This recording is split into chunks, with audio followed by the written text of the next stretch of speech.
Settings, here we go. So today we're reading again from the Bhagavad Gita as it is, Introduction, by His Divine Grace A.C. Bhaktivedanta Swami Srila Prabhupada. And continuing on from where Jai Srila Prabhu left off. Hopefully I got the right place. I was a bit unclear exactly where he finished, but I'm sure that it will all be great, because whenever we hear from Bhagavad Gita, it's always auspicious. I'll just hide that a little bit. Give ourselves a little bit of light.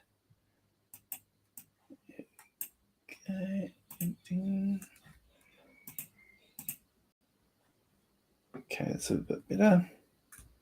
Jai Radha Madhava Kunja Bihari Jai Radha Madhava Kunja Bihari Gopi Jana Vallabha Girivardhari Gopi Jana Vallabha Girivardhari Yashodanandana Braja Janaranjana Yashodanandana Braja Janaranjana Yamuna Tira Vanachari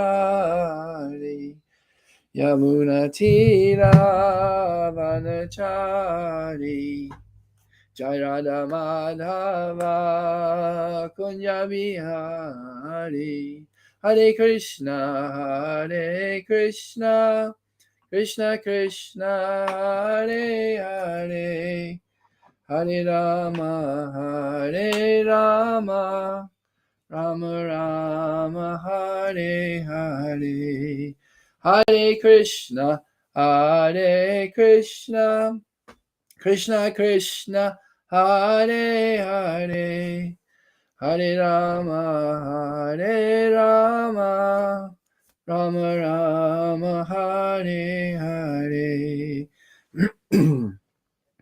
Jai Om Vishnupad Paramahamsa Parivajikacharya Astotra Shadashish Mahadas Divine Grace A.C. Bhaktivedanta Swami Srila Prabhupada Ki Jai Ananda Kodi Vaishnavrinda Ki Jai Namacharya Srila Haridas Thakur Ki Jai Prem Sakho Shri Krishna Chaitanya Prabhu Nityananda Shri Advaita Gadadhar Shivasari Gaura Bhaktivinoda Ki Jai Shri Radha Krishna Gopinath Shamakun Radhakun Giri Govardhan Ki Jai Vrindavan Dham Ki Jai Navadvip Mayapur Dham Ki Jai Ganga Maya Ki Jai Yamuna Maya Ki Jai Tulasi Devi Maharani Ki Jai Samaveda Bhaktivinoda Ki Jai.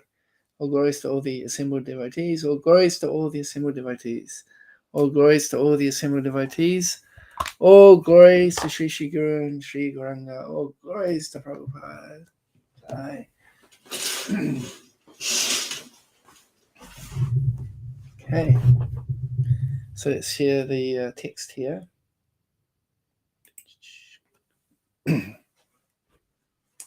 Let's have a look at it.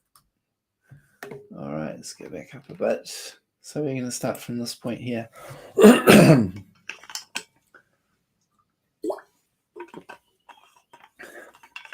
So the previous sections were emphasizing the importance of remembering Krishna at the time of death. And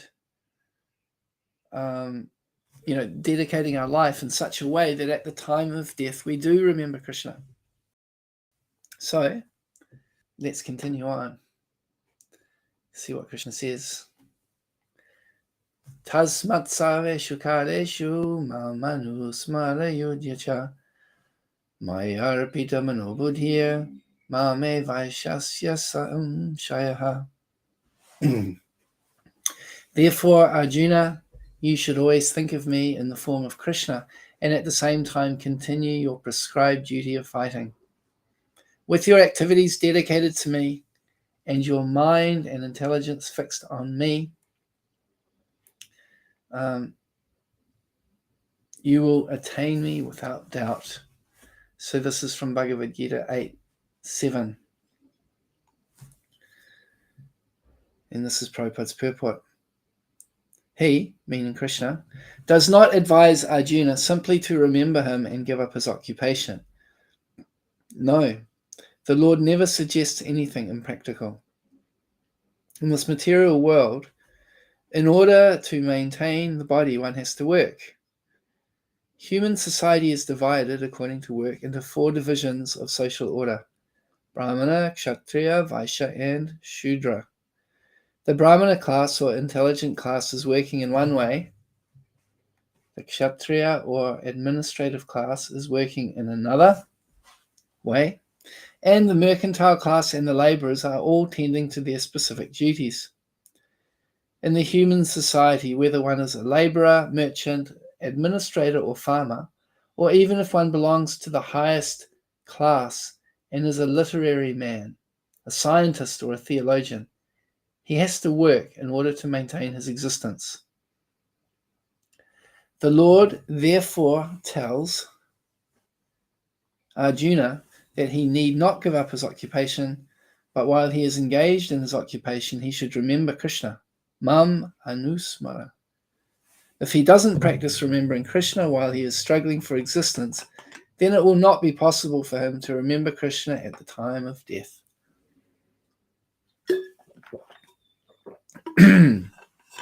Om Jnana Tamarandya Sagiranjana Shalakaya Chakshumalitam Jena Tasmai Shri Guruvay Namaha. Nama Om Vishnu Padaya Krishna Prishna Bhutale Shrimati Bhakti Charu Swami Namani. Nama Om Vishnu Padaya Krishna Prishna Bhutale Shrimati Bhakti Vedanta Swami Namani.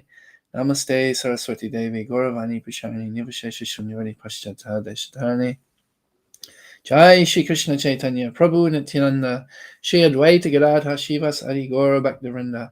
Hare Krishna Krishna Krishna Hare Hare Hare Rama Rama Rama Hare Hare. So let's just have a recap of what is being said here. So this is the clear description from Krishna that when we use the word bhakti, it means devotional service. It doesn't just mean devotion. It's not just a feeling. It means the applied application of service to Krishna with the mood of devotion. It's an active process. This is what Prabhupada explains, or Rupa Goswami explains, and Prabhupada repeats in the Nectar of Devotion, Bhakti Rasamrita Sindhu. So this is what Krishna is telling Arjuna, that you need to act, you need to perform your duty. And in the case of Arjuna, it was to fight. And with your activities dedicated to me and your mind and intelligence fixed on me, you will attain me without doubt. Excuse me, my throat is tickling.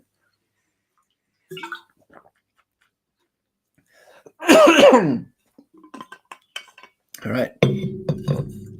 So we all have our own specific duties that we need to perform. And they're not always easy. We can see in the case of Arjuna, he's in a battlefield. I mean, how much stress can you get than being on a battlefield? Nowadays, battles are very much in people's mind because, there's always wars going on around the world at any given time, but particularly at the moment with Ukraine and Russia, it is drawing a lot of international attention. And particularly, there's many devotees in that area. And so in the Krishna consciousness movement, we've been it's been drawn to our attention that this battle is happening and devotees are being affected. So these battles are going on at all times, but they're always stressful. And we're hearing about it because we know people there, that their buildings are being bombed or their neighboring buildings are being bombed. There's tanks and gunfire and so on. So what kind of stressful situation can you imagine? And Arjuna is about to enter the battle. And he's thinking, I don't think it's worth it. I think we should just walk away because I can't see anything good coming out of this. He was seeing everything lose. I forget who was giving a class. I think it might have been Banu Maharaj, or maybe it was Prahlad Nanda Swami, where they were saying that In the beginning, Arjuna was seeing everything as lose-lose. And in the end, Krishna revealed to him how everything was win-win. That ultimately, by engaging in this battle, however horrific it appeared to be, because it was the will of Krishna, it was bound to happen. And Arjuna would be the victor, certainly, because he was working on behalf of Lord Krishna, with Krishna right by his side. And everything auspicious would come because of Krishna's presence there. And Arjuna would get the credit. So there's wins all around. And it was for the right cause, and so on and so on. But ultimately, it's about doing what Krishna wants. When we follow what Krishna desires, everything's auspicious.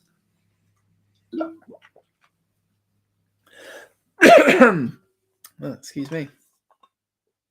And that's why the Bhagavad Gita ends by saying that wherever there's Arjuna and Krishna, there will certainly be great opulence and morality and all of the auspicious things. So this is Krishna's instruction, that in order to remember me at the time of death, there's a sequence here. We want to remember Krishna at the time of death so that we can be with Krishna and keep our connection to Krishna. In order to do that, we need to practice within this life of how to remember Krishna so that our habit continues at the time of death. And so Krishna is saying here that even while you're fighting, you can dedicate your fighting to me and fix your mind and intelligence on me as you fight. So this is the challenge of how to perform our service in a way that we remember Krishna. And so Prabhupada goes into it more specifically. He doesn't say, oh, just remember me and give up.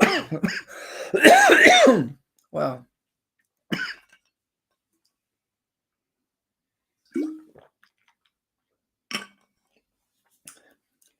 My throat was fine until I sat down to give this class, and suddenly it's just scratching away like anything. Excuse me. The Adibodhik, Adidaivic, and Adhyatmic miseries. So that's why this gives us a bit of inspiration that we should give up this material body, because of course it's inconvenient for me personally. It's in the way of my enjoying my senses, or whatever you like to say, and that's a selfish point of view. But also it interferes with service. I'm trying to give a class and my throat keeps coughing, and this gets in the way. The material body is, as one devotee used to say, this material body is an embarrassment. And it's a fact. It just gets in the way. Like even the gopis, they were complaining to Lord Brahma, why did you give us eyelids? Because every time we blink, we can't see Krishna, and it just puts us into great anxiety. It's for a moment, but for them, it feels like a huge amount of time. They can't bear to not see Krishna, even for a moment. Anyway, enough about the body. It appears that the throat is cooperating now, so let's continue. So yeah, he's not saying just remember me and you give up your work. No, you have to work. There's just to maintain ourselves in this world, there has to be some kind of work, even if it's begging. It's a kind of work. I guess the extreme would be the Python strategy, where you just stay in one place and hope that the food comes to you. Have some faith that the food will come to you, and if it doesn't, and you die, then you think of Krishna while you're dying. This is an extreme level of faith. As I was trying to find out where this class ended last time, I went on Facebook, and the post that I saw was some Christian fellow. He wanted to prove to everybody that God would protect him. So he ran in front of a pack of lions. And guess what happened? You'll never believe what happened. Yeah, just think for a moment. What do you think might have happened? Yep, you guessed it. The lions ripped him to pieces and had him for lunch. So does that mean that God doesn't protect his devotee, the one who's got so much faith that he even goes in front of the lions? It's not quite how it works. if a devotee finds himself in a situation where he has no other protection, like Draupadi, she was trying to hold on to the sari, but ultimately she realized only Krishna can save me, and she fully surrendered. And in this case, we can think of the Bible. Daniel in the lion's den? That he was thrown in amongst the lions, but when he prayed to the Lord, he was protected. And of course, Prahlad Maharaj, we have Nrsingadev's appearance day coming up, where again he was threatened by poisonous snakes and trampling elephants. He was a small boy. There was no way he could protect himself, and he depended on the Lord. But in the Bible, it says that one shouldn't test the Lord, and this is what this person was doing, is that they were basically trying to show that they've got so much faith and God will protect. But it's not us. It's not for us to order God what he should do. And this is really what this person was doing. He was basically forcing God to do something for him, like an order supplier. So that's not the way it works. I know, my dear friend Sitapati, he sometimes says that when we're serving Krishna, sometimes we throw ourselves off a cliff. We fully surrender. And Krishna may catch us, or he may not catch us. And it doesn't matter. Either way, it's all auspicious. Whatever is Krishna's will, then that is all glorious. So we make some endeavor for spreading Krishna consciousness, and we may not know how exactly it's going to work out. Krishna might step in and make some amazing arrangement to make it happen, or he might not. But we just put in the effort and we do our best to surrender and think of Krishna. And when we put ourselves in those situations where we're fully depending on Krishna without attachment, then magic happens. Again, not saying magic happens materially, like, even if it's unsuccessful on a material platform, still the endeavor and the the attitude and the situation of full dependence creates an amazing connection. And Krishna doesn't ignore that. He always notices that. Ultimately, what happens in our heart is what Krishna really sees. And we can see also Ramayan, this Lord Ram's appearance day was just a few days ago, or yesterday maybe. And in that pastime, we have the building of Ram's bridge, and there was one small creature, perhaps a spider or a squirrel. Maybe it was a squirrel one time and a spider another time, where Hanuman will say, just, get out of the way, little creature. You're in my way. I'm the big guy, and I'm doing great service here, and you're interfering with my service. And Ram said no. He may be putting a small grain of sand into this bridge, and you might think that's insignificant. But for me, his service is equal to your service, because he's doing whatever he can within his capacity to serve me. So I think it's really important to remember this and appreciate whatever little service anybody does, even if it's imperfect or it appears to be not so significant or great. Because the real thing is that the person is doing their best to serve. In the Bible, it seems the Bible's coming up a few times today. I'm thinking of another example where a man, I forget what his profession was, but he had a lot of money, and he would come into the temple and he would give so much money, gold, in front of everybody very proudly. Oh, look how much I'm giving. I'm donating so much. I'm such a great person.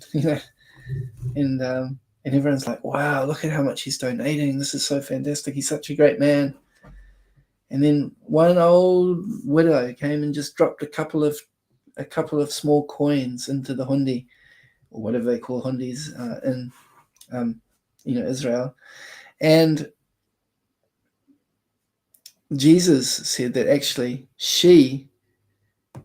her sacrifice is even greater than his, because that rich man was giving so much gold, but he had way, way, way more.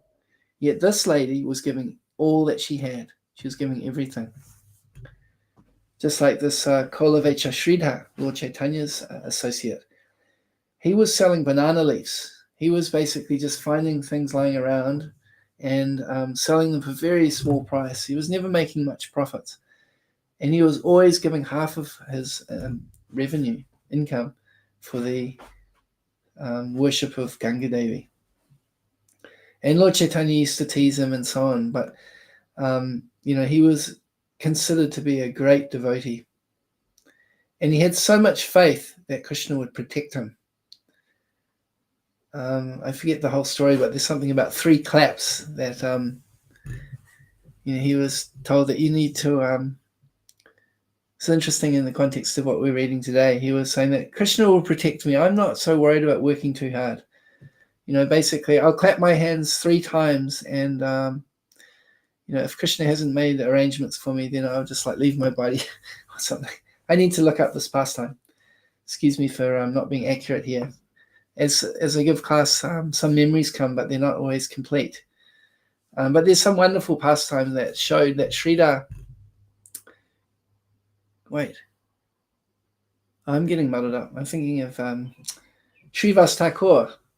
Yeah, I'm muddling up the two. So Kolavecha Sridhar, the banana seller, he was the one who, was giving everything for the worship of Ganga, and Lord Chaitanya used to play around with him. And he lived very simply. And then Srivas Thakur, he was fully confident that Lord Chaitanya would take care of him. So I remember this pastime because I know several years back when there was a lot of financial difficulties in my life, I was meditating on Srivas Pandit, and some wonderful arrangements happened that helped me out of my difficult situation. And I really felt that Srivas Thakur is the one who protected me at that time. Anyhow, so the idea is that that everybody needs to do work to maintain themselves. In Sanskrit, I forget the term, but there's a saying that says that the animals do not enter into the mouth of the sleeping lion. So that even just to maintain ourselves, we all need to work. And there's the Varnashram system where there's different types of work for different kinds of people. And when society is divided in this way, and there's proper respect and understanding of how these different roles work together, then it provides a very peaceful society. Some of the principles are that, like the Brahmanas, should never be taking a salary or a wage from anyone, because as soon as they do that, they become compromised. It's a really important principle. We can see nowadays the scientists, there's a paper that was recently published in the New England Journal of Medicine, or was it the English Medicine Journal? I forget. But what it was basically revealing, someone was explaining about the state of the pharmaceutical industry, we can say, medical field, that the way that science basically works in the modern world is that people do studies or experiments, and then they publish the results in journals. And what this paper was revealing is that the people that fund these studies are generally the pharmaceutical companies. So they've got a very vested interest in the results.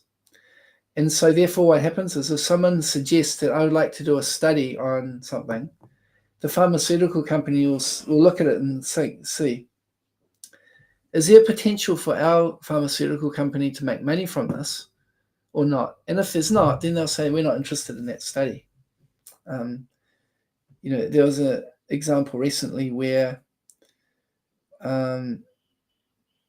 it was suggested to a drug company called Merck, who created a drug called ivermectin. That's an anti-parasitic drug and so on and so on. And it was considered to be a good treatment for the COVID disease. So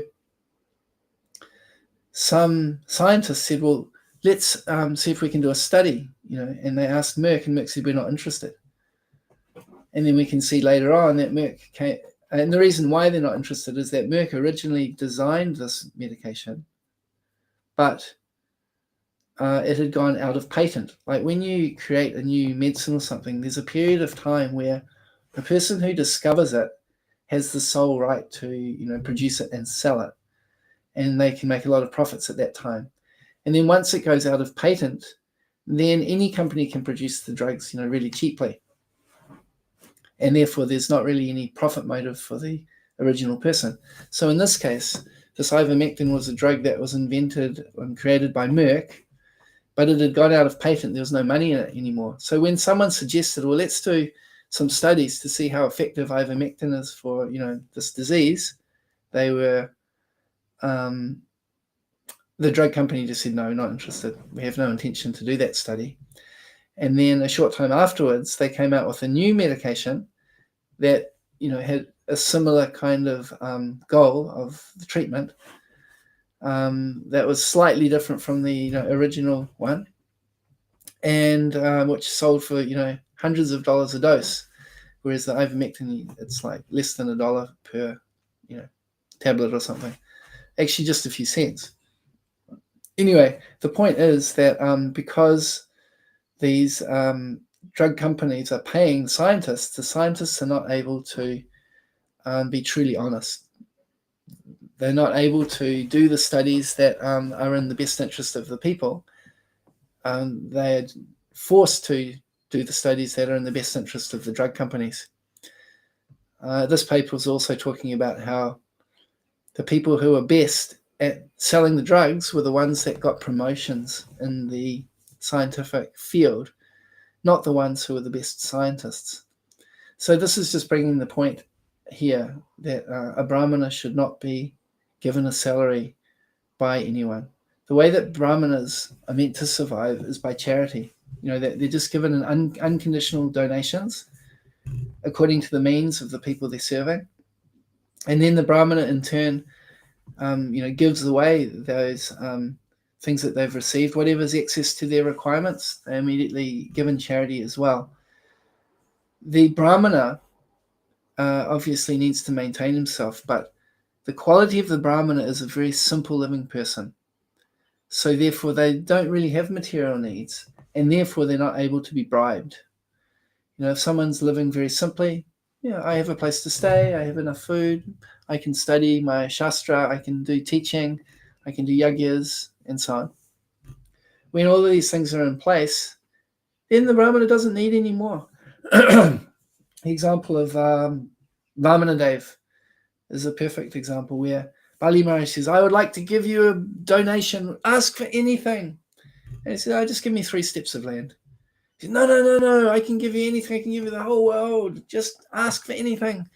And then Vamanadev, he replied that actually, if someone's not satisfied, with just the basics, then they'll never be satisfied, even if they have the whole universe. So naturally, different people are on different levels. The Kshatriyas and the Vaishyas, they want to have more and expand more. But it's very important for the Brahmanas to have this very simple and satisfied outlook on life, not desiring material opulence or facilities and so on, because then they can't be bought. Someone comes to them, I'll give you $1 million if you do something for me and, tell everybody to do this and to do that. The Brahmana will be like, I don't need your money. I tell the truth. I can't be bought. So that's why it's really important when we start from the head of society that the Brahmanas have these qualities of simplicity and honesty, cleanliness. These are very important, because when the head of the society is seeing clearly without being able to see clearly and also being able to speak the truth properly, then the rest of the society can be guided nicely. So this is an important quality of the Brahmana, that they need to be independent and not dependent on others. And then the Kshatriyas, they also have their independence, but they take guidance from the Brahmanas.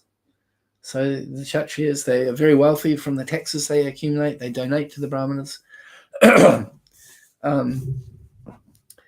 But the brahmanas are not on their salary. If the kshatriya wants to do something that's not right, the brahmana can just walk away. They're not dependent. As soon as we find ourselves in a situation of dependence, it means compromise. So then the Vaishyas have a natural propensity to earn money and his tendency to cheat. Therefore, the kshatriya's key role is to maintain dharma of what is right. So that is a check and balance for the Vaishyas' tendency to be cheating. Unfortunately, nowadays we see the world is mostly run by the Vaishya type of people, and they'll do whatever they, using their cheating propensity, to expand their own wealth and so on. And they're not really too concerned about dharma or the principles of religion. They're not really taking guidance from the brahmanas, and there's no real kshatriyas to keep them in order. So this is how, over time, Prabhupada sort of explained the history that when the priests and brahmanas, like he is hinting at here, we're just kind of like sitting around and not really helping others, but demanding that they should be given respect and donations and things. Then the kings, they didn't listen to them anymore. They're like, why should I listen to you? You guys are hypocrites and you're not really serving. And so then they didn't get the proper guidance. So then the kings themselves became corrupted, without proper guidance. There's a potential to go off track. And so at that point, that's when, the capitalists came in and, do the revolutions and get rid of the kings. And then ultimately, it comes down to the Sudras, where they see that all these business people, they're just ripping everybody off. We need to have, communism, that everybody's equal. Get rid of all of these different classes. And this is just because the system is naturally there, but when it becomes corrupted, then people reject it. It's just like when I was at school, they had a system. It was called prefects and fags. Not a very nice name. But the basic idea is that when you go to high school, say you're 13, then if you're a first year, then one of the fifth years, who's the last year of high school, they take care of the first year students and check, are you all right? Everybody treating you okay? If someone's bullying you, let me know. I'll take care of it. I'll look after you, protect you. And then in return, the first years would do some service for the fifth years. But again, this whole system became corrupted, and therefore I think it's been abolished now, where now they don't have that system anymore, because what ended up happening is that the fifth years would just take advantage of the first years and get them to do so much service and, just treat them like they're slaves, but without offering in return the guidance and the protection that they were supposed to be giving. So this is just what happens in material nature in Kali Yuga, that these systems that are in place for a reason become corrupted, and then people reject the whole system, not realizing the benefits of it, like throwing out the baby with the bathwater, as they say. So anyway, the point is here that everybody has their duty, and they need to do whatever their duty is in the proper way, not to try to do someone else's duty. Also, just like when the Vaishyas try to become the brahmanas of society, then it's kind of what's happening today, where the business people are, manipulating the brahmanas, the scientists, and others to, tell people what should be done, mostly out of their own personal interests. This is an example of where the different classes are crossing the line beyond where they should be, doing things. So as long as we perform our own duty, then this is very good. And ultimately, the point is that as we do our duty, we should try to connect that to our service to Krishna. And therefore, Prabhupada wanted something called the Varnashram College, where he wanted to get out of the modern society, live a rural life, and practice these ideas of, different people have different duties, but they're working together and supporting each other so that we can all come together and worship Lord Krishna and help each other to practice our sadhana and our Krishna consciousness.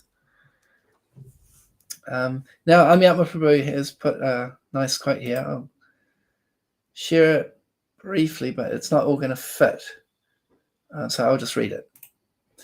And it's in the comments. You can read it later on, at least on Facebook. So there's a nice statement by Krishnadas Kaviraj, and it's from Adi Leela, 1730. I'll just go to the English.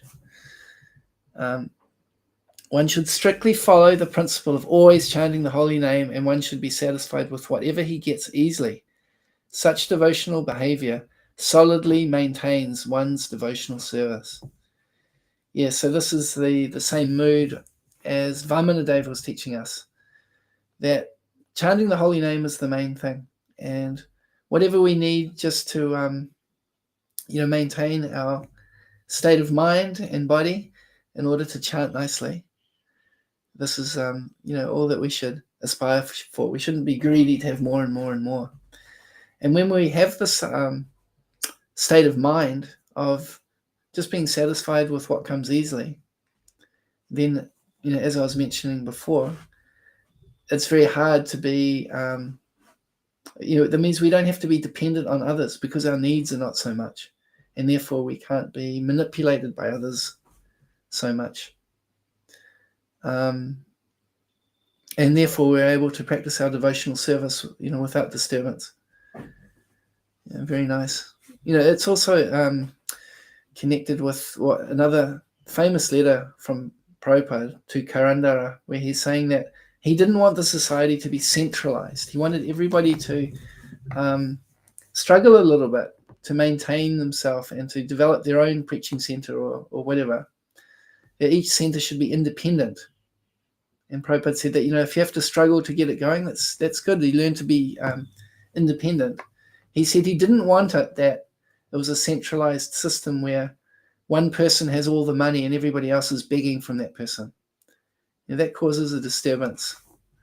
So we should just have very simple needs, and then we don't need to depend on others as much. And again, coming back to the rural community, Prabhupada wanted to establish these communities so that we didn't depend on the modern society, which has got so many compromises involved with it. If we just live very simply in the country, we can create our own alternative culture to the one which is being lived, and we don't have to compromise our principles. But that's a wonderful quote, that one should strictly follow the principle of always chanting the holy name, and one should be satisfied with whatever he gets easily. Such devotional behavior solidly maintains one's devotional service. This also connects back to the nectar of instruction, the over-endeavor. Shouldn't over-endeavor or under-endeavor. Or one shouldn't over-endeavor for material things that are difficult to obtain. So this is that idea of, whatever comes easily. Yeah, sure, we all have to work, but we don't have to overwork like a donkey, as Prabhupada would say. Camels and asses. Hogs, dogs, camels and asses. We have to work, but we should work in such a way that we keep plenty of time for our Krishna consciousness. And, again, Prabhupada, he said that if you live the rural life in the right way, you can spend a few months of the year working hard. The rest of the year, you can, enjoy the fruits of that work and have more time for Krishna consciousness. So from my experience, farming and things like that looks like a lot of work all the time, but it's a much more natural lifestyle. And perhaps with a bit of expertise, we can do it in the way that Prabhupada describes. Anyway, just a side thought about that. So we'll just go to the next paragraph and just finish this. I think it ties in nicely with Amyatma Prabhu's quote.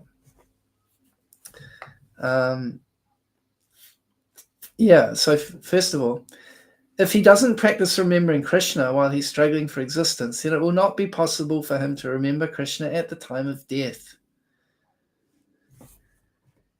Can you imagine? You probably can't. I can't really imagine how traumatic the time of death would be. Like, there's so many ways that we can die. We all like to imagine that we're going to be lying on a bed surrounded by dozens of devotees all chanting and putting tulsi water and tulsi leaves and maha and all that. And if that happens, that's the most auspicious thing to happen, just like with Prabhupada, Bhakti Tirtha Swami and others. And maybe it won't be like that. Like my Guru Maharaj, he was in a hospital and he was even put under sedation, I believe, and put onto a ventilator, and he was all alone in the hospital. And he said, it's okay. I'm not alone. Prabhupada's with me. Krishna's with me. So we have to have that faith, and we have to have that connection, so that no matter what situation we're in, we can remember Krishna. I remember Jayatirtha Charan Prabhu, he kind of fired me up at one point, many years ago, many decades ago. And he inspired me, and also Tamar Krishna Maharaj. They were promoting this idea of doing Nirjal fasting on Ekadasi and staying up the whole night. So I thought, okay, that sounds cool. I used to do triathlons, and I like to kind of do a bit of austerity. So I thought, let me try some spiritual austerity. So I tried to do this. I did it for about a year. I always fell asleep, but I was trying, and I was trying to chant as much as possible. So Jayatirtha Charan Prabhu, he made a really interesting comment about this. It was such an austerity to try to stay awake and just try to keep chanting it. Then I kept falling asleep. And he said to me, this is like practicing for the time of death. So I really connected with that idea. So when we were doing this Nirjala Ekadasis and staying up at night, I'd be chanting and kind of falling asleep. It's like, Hare Krishna, just trying my best to chant, even though the body is rebelling.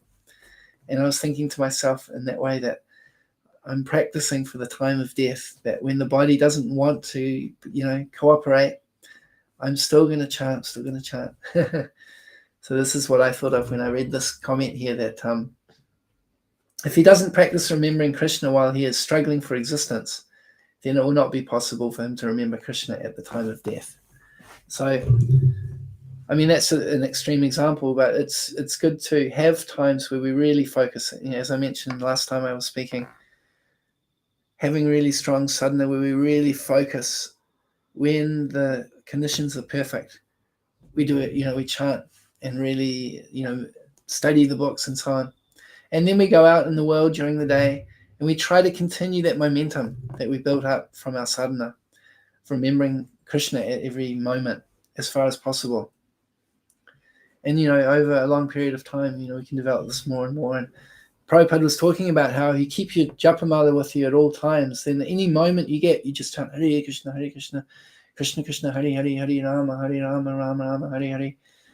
And by practice, even those rounds that are done in between doing other things can still be attentive as well. It takes practice, Prabhupada said. Very interesting. So on the one hand, we create the conditions as much as possible for really good concentrated sadhana, and then we continue out in our life trying to maintain that remembrance of Krishna. And this is what Lord Chaitanya advises too. Lord Chaitanya also advises this. He says, Kirtaniya Sadahari. One should practice chanting the names of the Lord always. The names of the Lord and the Lord are non-different. So Lord Krishna's instructions to Arjuna to remember me, and Lord Chaitanya's injunction to always chant the names of Lord Krishna are the same instruction. There is no difference because Krishna and Krishna's name are non-different.